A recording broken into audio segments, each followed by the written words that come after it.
La naissance du petit Archie, le 6 mai 2019 résonne encore dans toutes les têtes. Pourtant, lorsque Meghan Markle était en train d'accoucher, le prince Harry a été pris d'une violente inquiétude, comme il le raconte dans Le Suppléant, à découvrir ce mardi 10 janvier en librairie.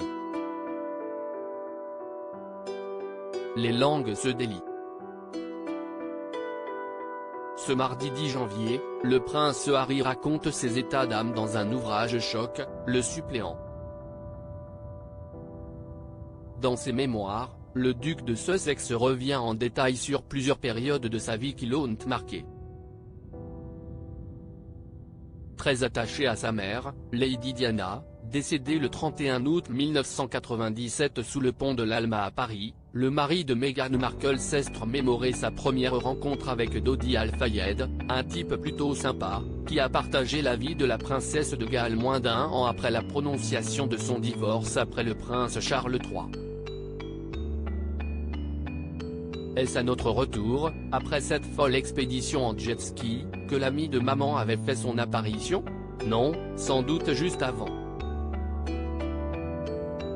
Bonjour, tu dois être Harry, écrit le papa d'Archie et Lilibet dans son roman. Si les téléspectateurs ont eu la chance de voir les deux bambins du prince et l'actrice américaine dans Meghan et Harry sur Netflix, Harry a consacré quelques pages de son livre à la naissance de son seul fils, né le 6 mai 2019.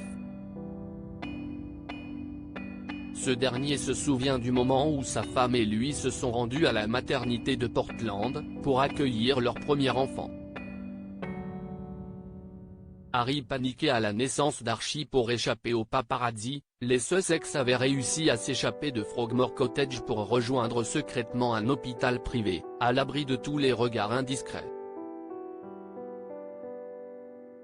Le travail avait finalement été déclenché. Les contractions se faisant de plus en plus intenses, l'anesthésiste a décidé de faire une péridurale à la duchesse, écrit le prince dans Le Suppléant. Je me suis posté à la tête du lit, j'ai pressé la main de Meg et je l'ai encouragée, écrit-il, avant de se souvenir des complications au moment de donner naissance à Archie. L'obstétricienne lui a donné un petit miroir à main. En y jetant un coup d'œil, j'ai vu s'y refléter le crâne du bébé, a confié le petit-fils de la défunte reine Elisabeth II.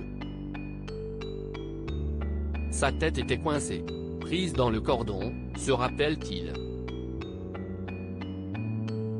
Au chevet de sa femme du début à la fin, le frère du prince William a donc tout fait pour ne pas lui communiquer son stress.